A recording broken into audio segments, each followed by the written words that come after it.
cleared for RNAV 19 right, Skelly 11. Contact at 2800, Skelly 11. November 7, 6, Golf, he's crossing the 10 5 south. Radar service is terminated. Call CFR 610. Call 0 on 610 through 6 small center.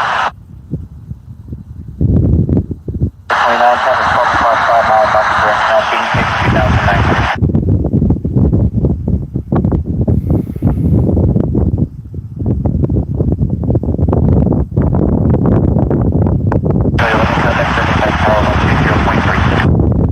Contact Riverside Tower 120.3, Skelly 11.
We're at the Tulsa International Airport,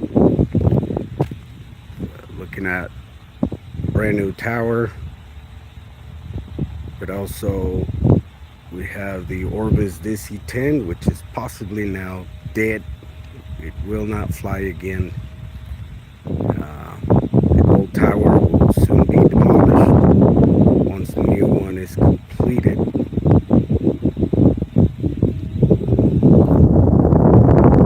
Waiting for a couple of aircraft departure.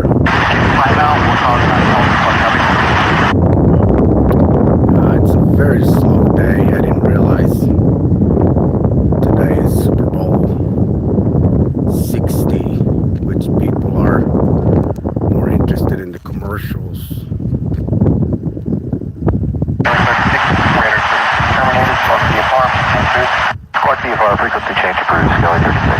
Die-hard aviation enthusiasts will not miss an opportunity. We're off the time instruction from Tulsa, International, or from Tulsa, and we are inbound for RBS.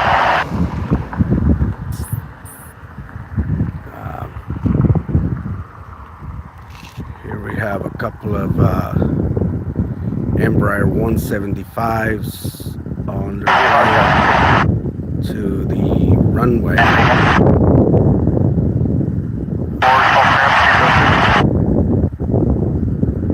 I think we do have some more spotters coming.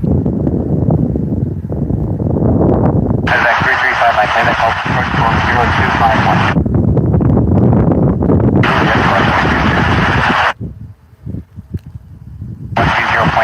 0251. Slicher Tone Cell. I don't know how to say your name, but 2500, can't find the skills in the sun of the shade here, but we're on 4445. On runway 18 left, facing the American Airlines FBOs, as well as some of the other remote hangars where the DC-10 is for Orbis. 4045.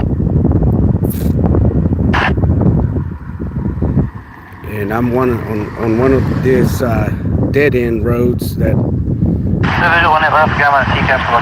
better view of the runway touchdown zone. 4000 CFR Riverside, November. Than the actual spotting area. designated on the other side of the airport. It's really hard to see from a distance the touchdown area. So now this other hangar has blocked some of our view, but it's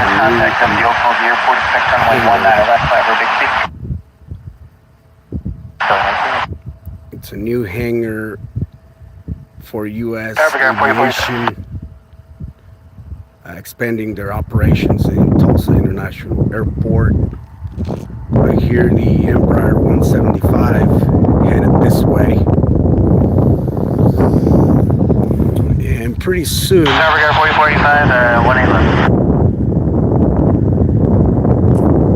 gonna have also a couple of other airplanes showing up. Meanwhile, while they show up, let's look at the DC10. Who knew they would not be flying again? Who knew that this would be the resting place? I wonder if they could get an amendment where they could move it to another location rather than let it rot there. Possibly making some modifications. I wonder if Orbis is considering it, or it's no longer financially worth it. Yeah, you're right. There's some aircraft right now leaving Tulsa to San Francisco. Very likely to catch some of the game, some of the after activities, celebrations of whoever they're rooting for.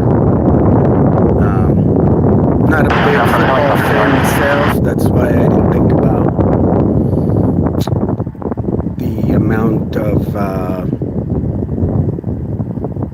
activity on YouTube on a live stream competing with something far more big. But nonetheless, here we are. There we have an Embraer 175, I believe, from flying for American Airlines coming in. It should come into view soon.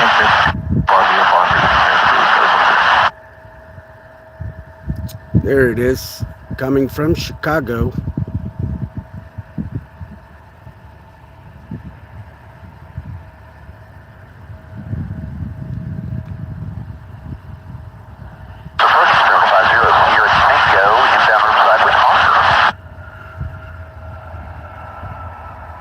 Hello from Brazil, welcome. Live stream going on here at the Tulsa International Airport. Every now and then I do see some 787s from LATAM all the way from Brazil coming to the American Airlines FBO. And they get service there. I believe is one of the largest privately operated in behalf of American Airlines FBOs.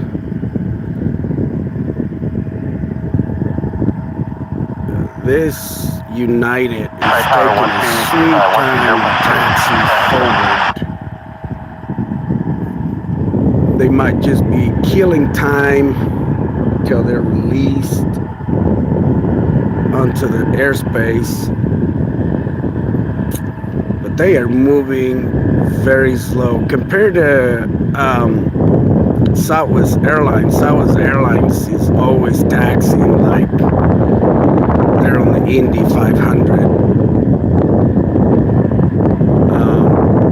but not United. United Embraer 175, I believe, the model. Gianluca, hello, welcome. This guy is moving slowly.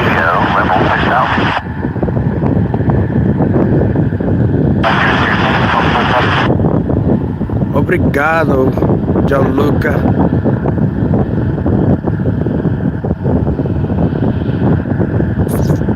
Nonetheless, they're moving slowly but surely. They're making their way up.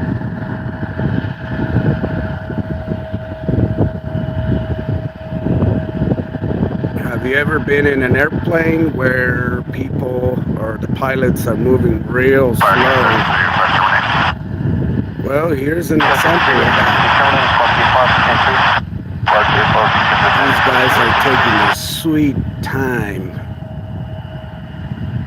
Now, if you notice, in comparison with the E2 Embraer jets, the engines are far bigger than the classic. You just want to pick up the river and fly northwest.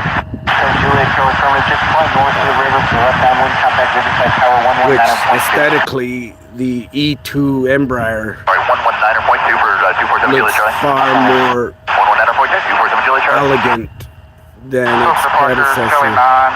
With you at 2,200. 79 plus with a contact service. I'm adding some commentary to what's going on, but Requesting ILS 18 in Okomogi going on. we have the ATC at full throttle. South of us, there's a busy airport, General Aviation Airport, and they are busy all the time, especially on a day like this. And that's why the chatter on ATC approach and departure are busy. Just like I imagine the United is not headed to the runway. They're going to make some time on one of the pads in there until ATC releases. Bob Thomas, this is Tulsa International Airport. Not the biggest thing out there, but occasionally we get a couple of high intensity traffic. Clearly that's not today on a Sunday afternoon. It's far more busy at Riverside Airport, which I should have gone there. Thomas from Houston, boy, I wish I lived down there. You have prime plane spotting airports. I personally gravitate to general aviation, but I'm testing new equipment today in hopes to increase the quality of my content. Right now I'm just using my phone because I could not get my camera to work.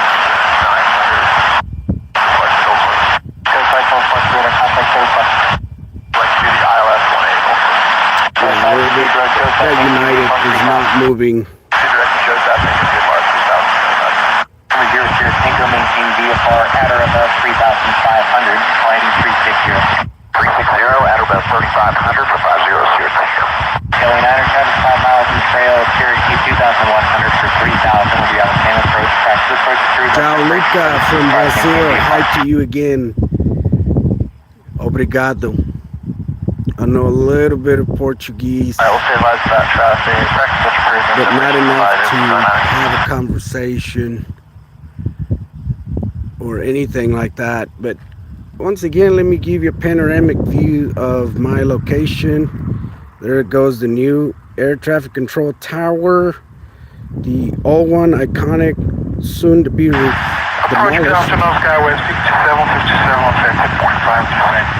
And here are the remote hangars for American Airlines with the DC10. 5-0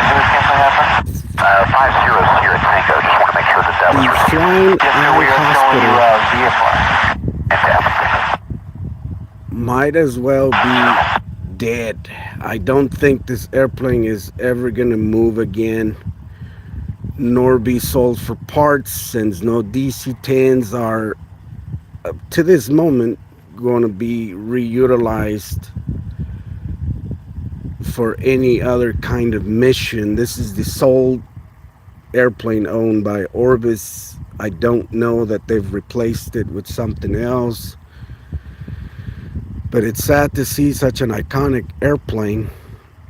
At first, I believe a week before they were grounded, this one arrived from some Caribbean country, and I thought they were going to get serviced by Lufthansa Technique hangars, but it is far more than likely that they already knew about the grounding.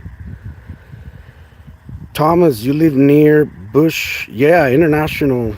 Yeah, I've been there before, and I've been to Hobby also. But my goodness, I love the general aviation airports you guys have all the way around.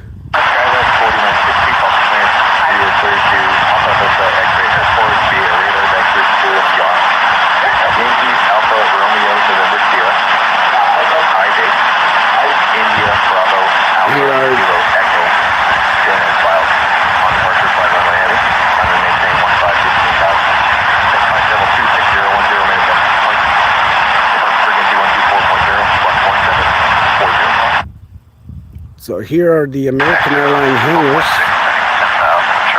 This is where a lot of American Airlines operations are carried out remotely.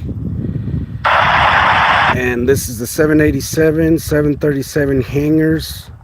And then the 777 maintenance hangar right there.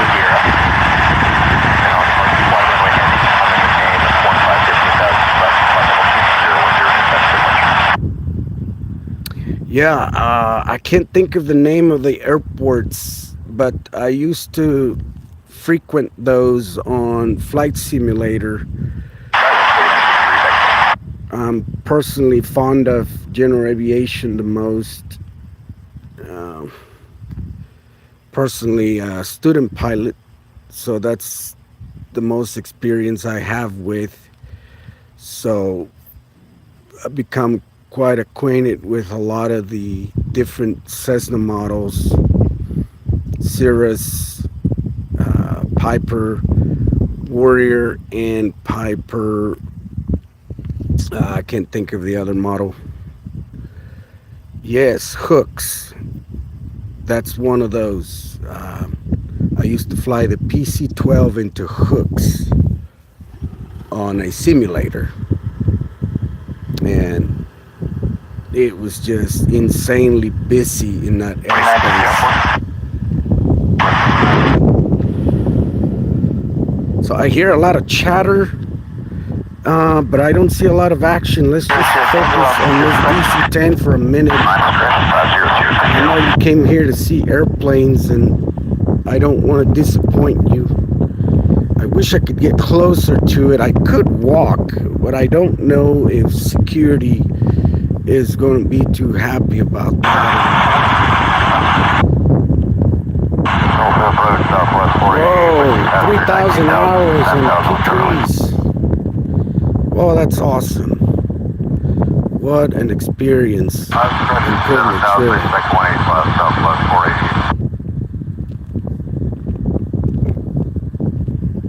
Here's the DC-10. Get a good look at it. One of these days could very well end up being scrapped, never to see the light again, because I doubt that American is too happy about their hangars being taken space by this DC-10. This is where they were doing some major repairs on 757s back when the 757s were still active in the fleet. Tango, contact Riverside Tower and resume your own navigation. Contact Riverside Tower 120.3. And then back when the 737 MAX was grounded, the 737 MAX fleet from American Airlines all was parked right here. I mean, there was tons of them, and they were doing the FAA required repairs. in this hangar partly, and then some more across the street, across the runway on that side. So the United finally is moving. They must have gotten released. So Mr. Thomas, here goes a United straight to Houston.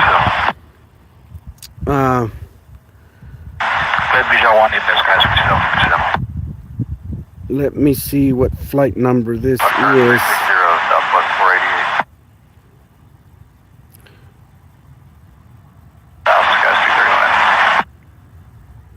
Yeah, these guys are... Oh, my bad. These guys are going to Chicago. Skyway 5296 onto Chicago.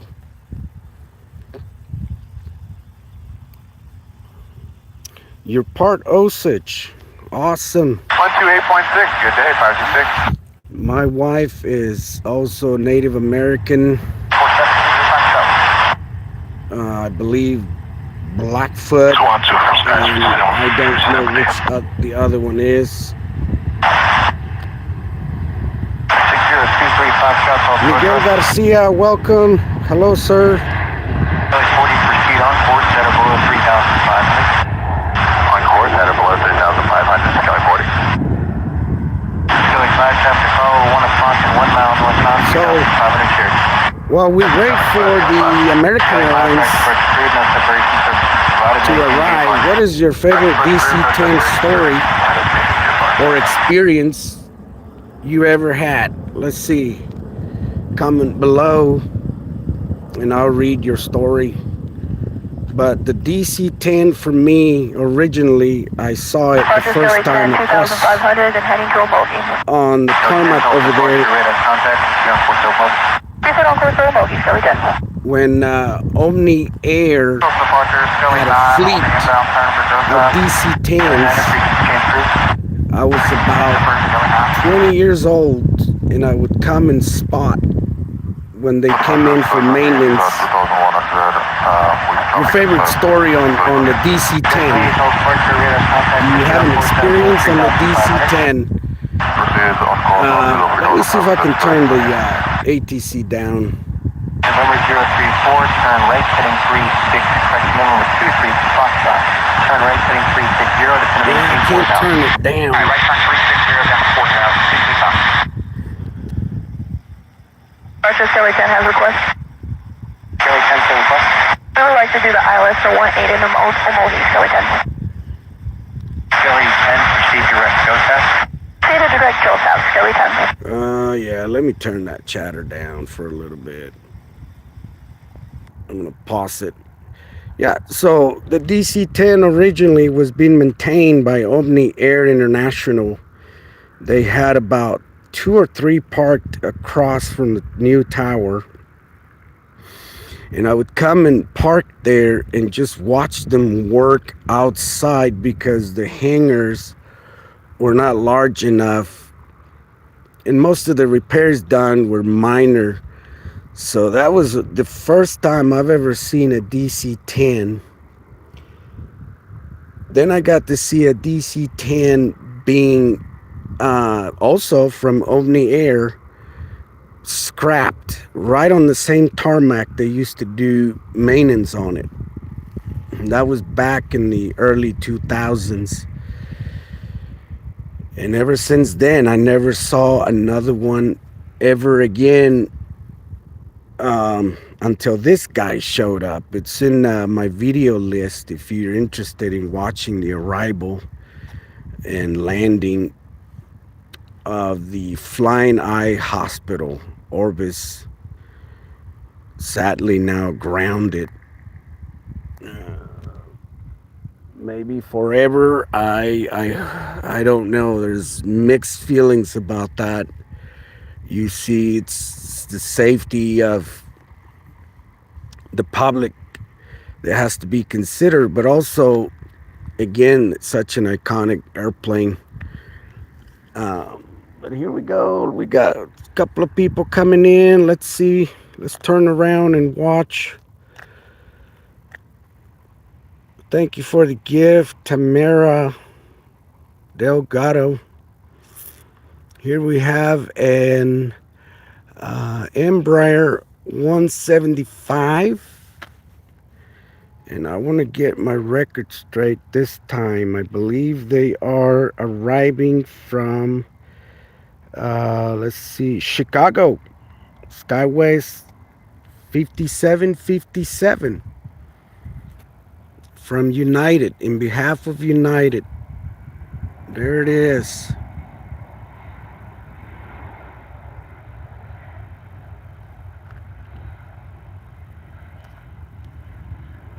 Wow. So Thomas, you did not fly the DC-10. Only a few passenger flights from San Francisco to Honolulu and back. Thank you for sharing that. I never had the privilege to travel in one of them. When American Airlines had retired their DC-10 fleet, I was too young to remember or cared about. So yeah, I did not get to fly in one of them. The only one I ever flew was the 757, American Airlines 757 from Dallas to Tulsa. And I believe, I've been on a 737-200 series from a Mexican airline, flying from a border town of El Paso to Mexico City. That's about the oldest airplane I've ever been in. Wow, the P3 or the C-130 you flew. Yep, I wish I could interview people like you, because those stories are never to be lived again or repeated. Aviation has changed so much that it's going to be really hard to ever experience or even talk about the classic aviation that was once a part of our everyday life. Here comes another E-175, I believe. It's been hard to hold this phone. Yep. These guys are coming from Los Angeles. Back in the 1970s. Oh, yeah. Yeah, 1970s. Wow. You did get to experience some good times in aviation. Nowadays, the way things are, it's only a memory. Yeah, very few times you come across someone willing to share.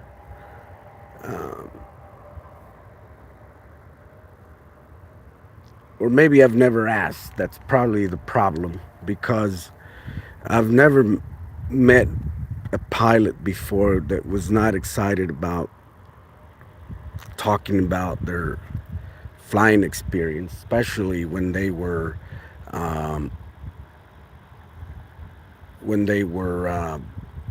flying in these iconic airplanes. Little did they know that aviation was going to change, and at the time was for the better. But as you can see now, it has changed for the better in a lot of ways, but it has also been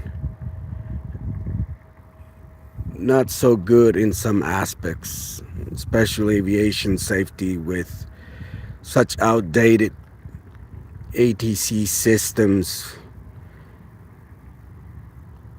that no longer conform or meet the needs of today's aviation. So that in itself tells you that not before too long, change is going to be another chapter in aviation. These towers right here that you're seeing, these towers are going to come down one day. You'll see when finally our air traffic control system is updated. Uh, Maybe they'll be used as virtual spots. I don't know. But they will no longer serve the same purpose as they do today. That's my theory. But who knows? Only time will tell what would happen to aviation as we get further into the future.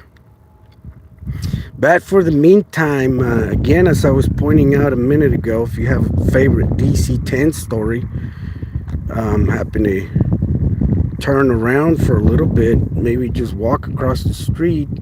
This is a non-public, it's a dead-end street here at the Tulsa International Airport, so I'm safe walking across. But there's the Flying Eye Hospital, which we believe, at least for the moment, it will not be flying anytime soon again.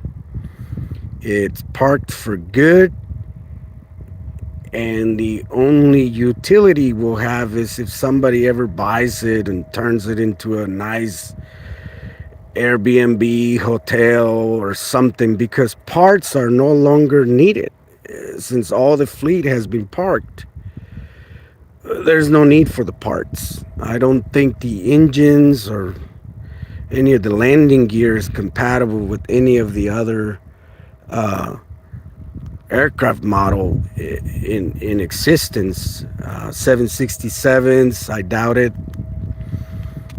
So why would you do that if you have something far more economic available, which is newer engines are far more better in economy, fuel economy. So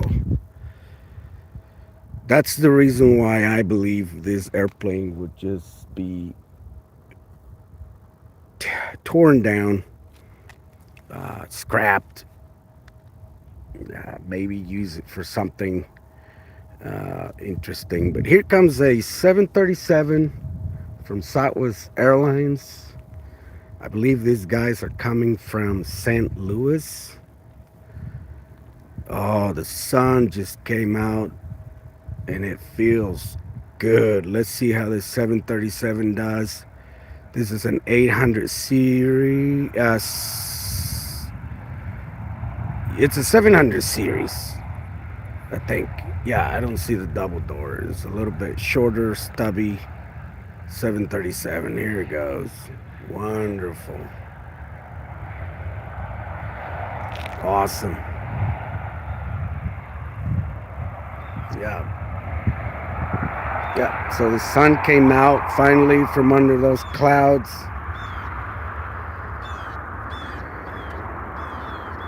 Yeah, you're right. Foreign companies are still flying it, but very few numbers. And again, if they're banned from the U.S., unless, I don't know how they would get those, how would they get these parts? Can you think of a place? I think there is a couple of them active in Africa and possibly in the Middle East. Iran Airlines, I believe they have a DC-10. I don't know how far back it go. I read an article regarding their use in the Middle East and in Africa. Usually these are the two continents that are the last to replace their fleets. So South America, then you have the Middle East, and then usually the last to ever change their fleets is Africa, and then Venezuela is like the worst. Venezuela is still flying a Assault Airbus 340-500, and I don't know how they stay in the air economically. They fly it all over South America, and the only countries they're allowed to go in, and it's flying with like 100 passengers. How in the world are you staying economically viable in the business? And sure enough, they have some of the oldest 737s, MD80s, DC9s. There is a Mexican carrier in Saltillo, Mexico, but they fly the DC9s and MD80s that used to belong to American Airlines as cargo airplanes. But other than that, yeah, these DC10s have seen better days. Here we have another airplane coming. I can't tell from a distance what it is.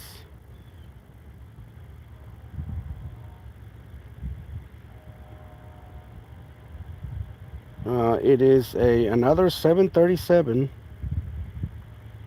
800 series coming all the way from Nashville, Tennessee.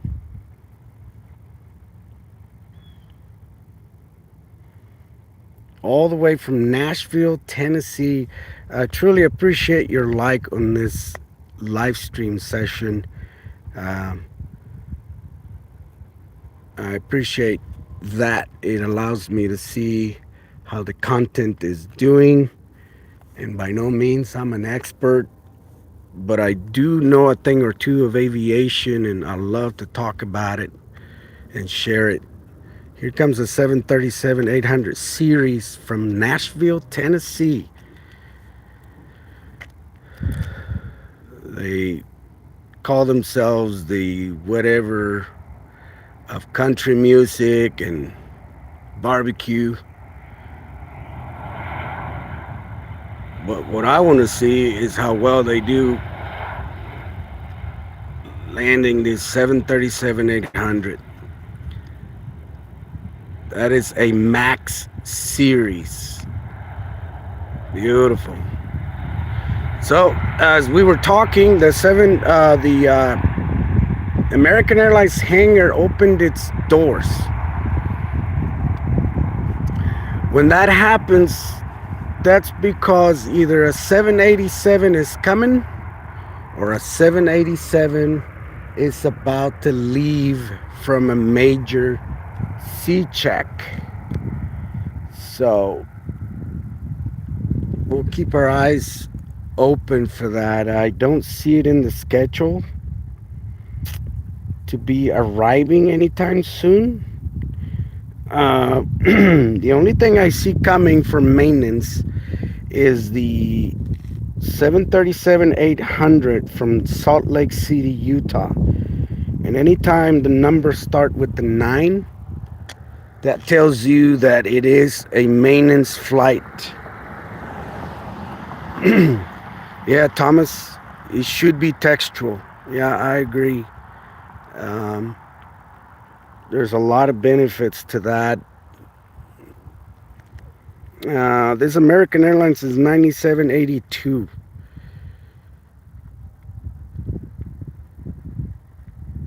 So that tells me that is a maintenance flight coming in. What we have scheduled for departure, not very much. We have a Cessna, a business jet, the XL, that's going to go to St. Louis, Spirit of St. Louis Airport. We have another Los Angeles flight at 326. Not very much.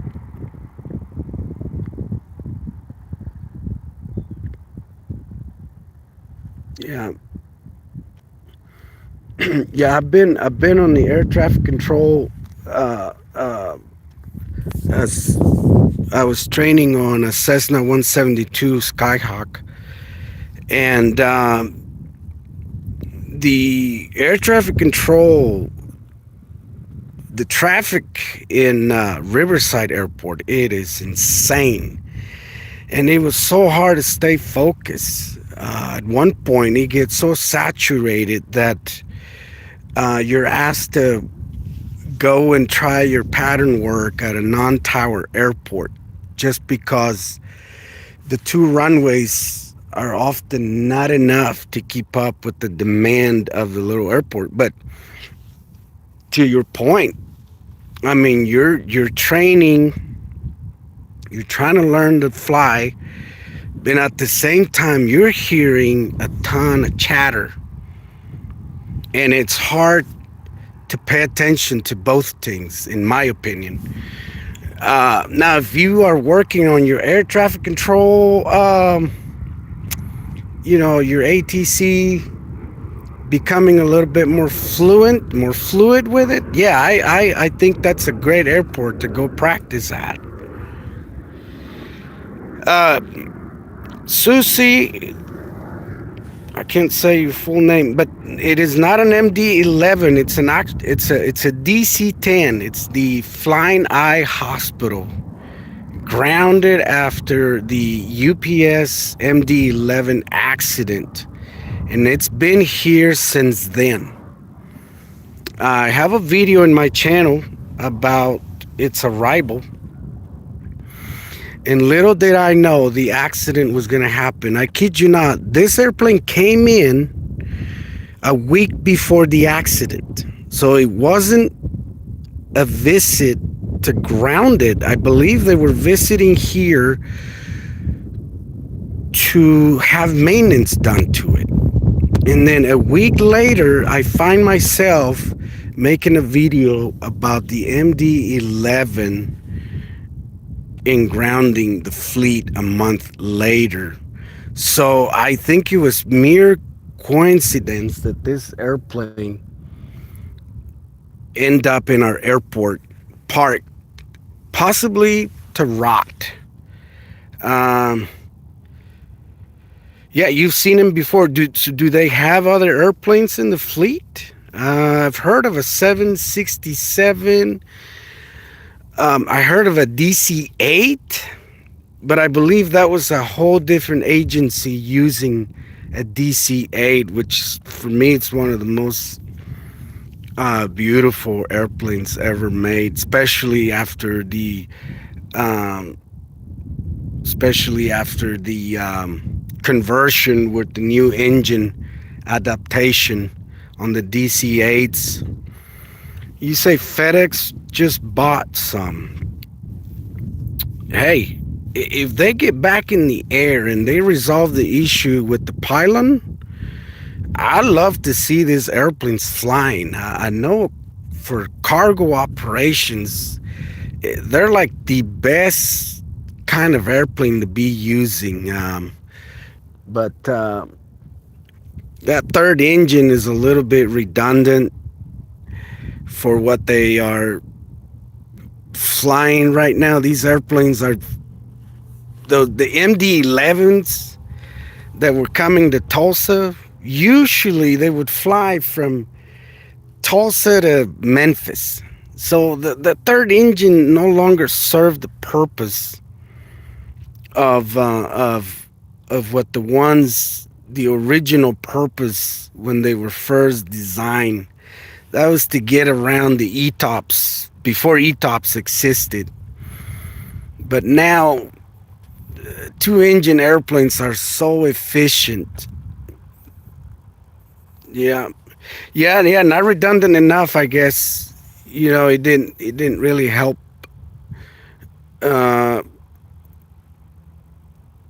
Yeah, you know what? I am so happy that the 767 is still not only in demand, but I believe they are still building them. I don't know if this is the last year or next year, But FedEx had a large order of 767-300 cargo, purely for cargo, and I'm amazed. I think that is one of the most successful airplanes after the 737 for Boeing.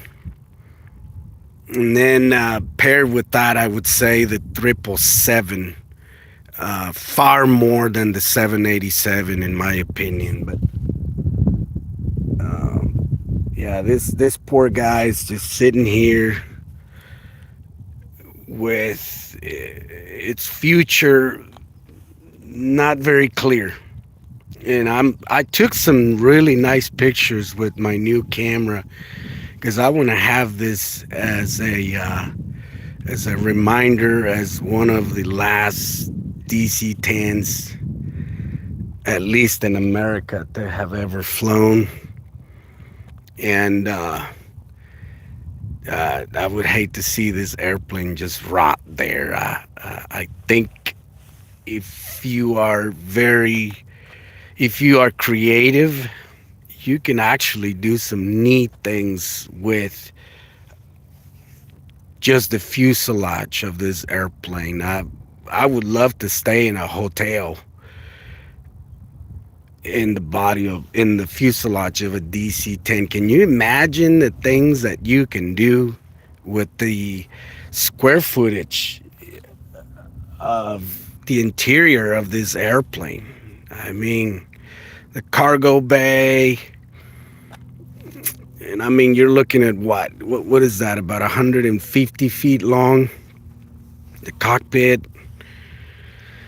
So it is a big fat airplane. So definitely a lot of things can happen to it if you are creative with it. Well, I've been on the live stream for over 45 minutes, and I think I'm gonna be thinking about cutting it shortly because I mean, you guys came to see airplanes, and there's not a lot of airplanes that I was hoping for. Maybe I came to the wrong airport. If you look at your FlightAware app, if you have it, go type in RVS, Romeo Victor Sierra. And that airport right now is at capacity. If I were to turn on my ATC right now, the approach and departure frequencies of the Tulsa departure frequency, we wouldn't be able to talk. We would be just listening to non-stop ATC communication. So, yeah, have a wonderful day, Mr. Thomas. I hope one day you can share with us a little bit more of your experience with that awesome airplane, the C-130, the P-3. I don't know much about military aviation. Very, very little experience, but that's where people like you come in. If you share with us your experience, more than likely we can continue to cherish that aviation history and not let it die. Um, I don't know if you can tell, but this little Piper Warrior just went around. More than likely a planned go around, since they are training. That's a Spartan aviation right now. And that tells me that RVS is saturated right now. For them to come to Tulsa to practice, that tells me they are super busy. Well, with the view of, yeah, a lot of commercial pilots are former military. Yeah, yeah, I've met several of them, including a previous um, one of my Oh goodness. I used to fly in a Ronca Champ, and I learned how to fly a tail dragger. And my instructor was a Navy pilot, but not of the United States.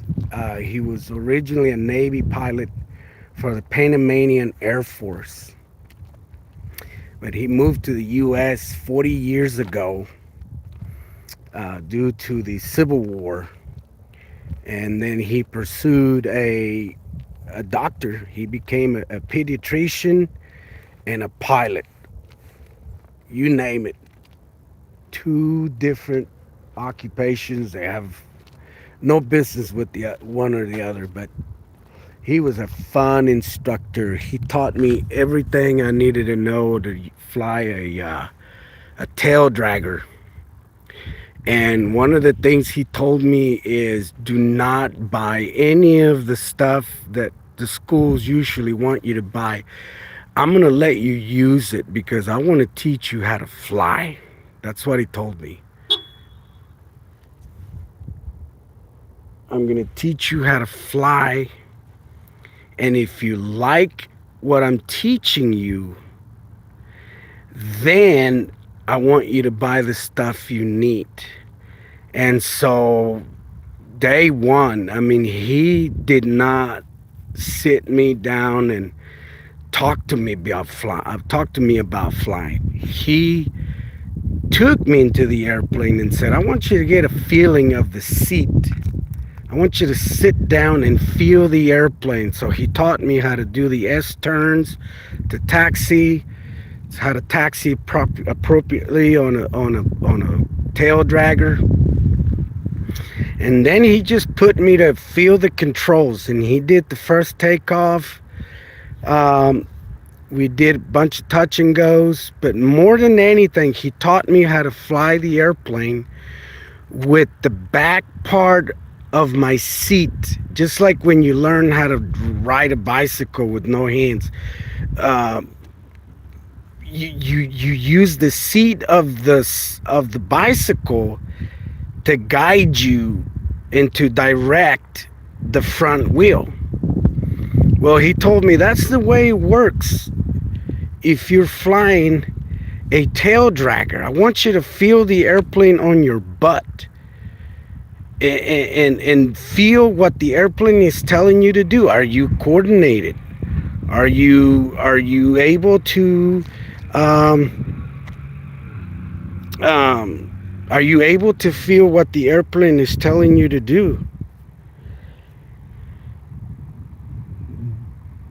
And it took some time to understand what that meant. But once I understood what that meant, flying became a pure joy after that. Landing, I knew how to correct for crosswind.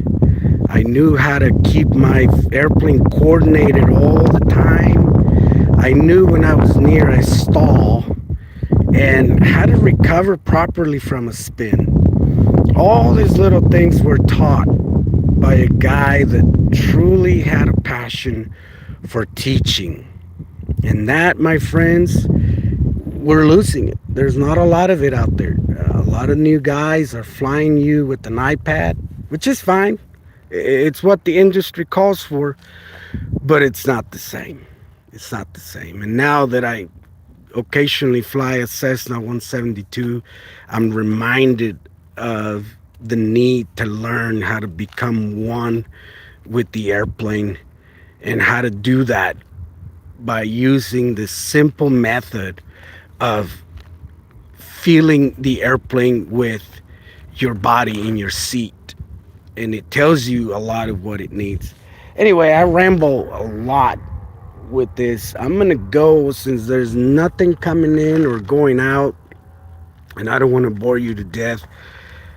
Have fun, and hopefully next time I go to a busier airport. But for now, this would be it. Enjoy your evening, and I hope your team wins tonight, whoever's watching.